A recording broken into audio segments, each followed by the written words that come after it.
Nairobi Dam was built in 1953, an earthen embankment wall designed to hold back the river and provide clean drinking water for a colonial-era city. Over the decades, the water it was built to contain was replaced by something else. Homes, farms, rental units, and the daily lives of thousands of Nairobi residents with nowhere else to go. Now, after weeks of the heaviest rains this city has seen in years, experts warn that the dam's embankment is at risk of breaching. NTV's Catherine Omwando reports that the Nairobi Rivers Commission has been on the ground measuring the earth wall, and the governor of the city county says residents in the path of the waters the dam holds back must move. On the surface of the Nairobi Dam, arrowroots grow, the air is still. It looks for a moment like peace. It's not. Beneath that stillness, experts say, is a crisis that has been building for decades, and that this rainy season may finally force into the open. The dam is full. The earthen wall holding back 98,000 cubic meters of water is old, and according to scientists now measuring it, it's saturated. The environment is alive. The environment has ears, it has eyes, it has a mouth, it can talk, and it can be spoken to, and it will hear.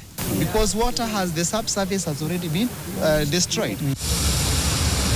When it was built in 1953, it sat at the edge of a functioning wetland, a shallow lake where Nairobi families came on the weekends for fishing, boat rides, for the simple pleasure of open water in a growing city. Birds nested along its banks. The water was clean enough to drink.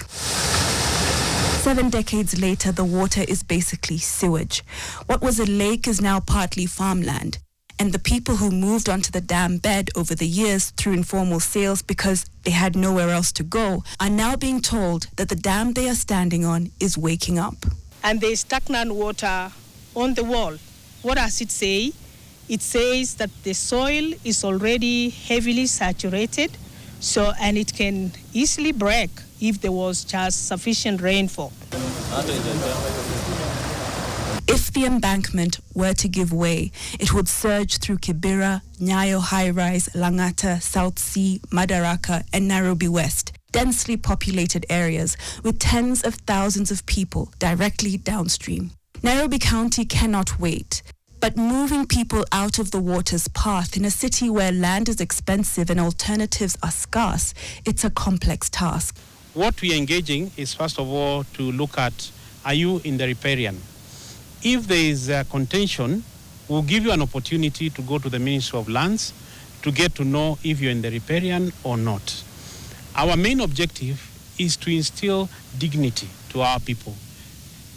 The river and the dam has announced there is no point of keeping on arguing.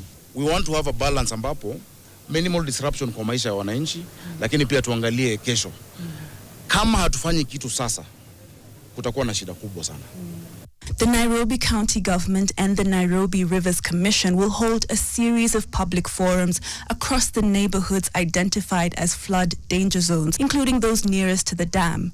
The message they will carry is a difficult one. The riparian buffer must be cleared. Ndo ile zone B na bomo wanafaa watu watoke. Hao watu wanatoka wapi? Na watu wanakuja hii pande yetu huku hivi. Sasa pia mimi ukinitoa unamaanisha nirudi nyumbani na hii miaka yangu. Mambo ni ame na sijakuwa affected na maji.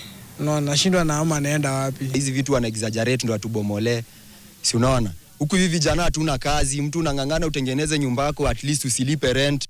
Kenya's Water Act requires a 30-meter buffer along all riparian land. In a city that grew too fast and planned too little, that buffer was long ago swallowed. Reclaiming it now in the middle of an active rainy season with more rain in the forecast may require some difficult decisions. The Kenya Meteorological Department has forecast continued heavy rainfall through to at least March 24th. The national flood death toll now stands at 83. Catherine Omwando, NTV.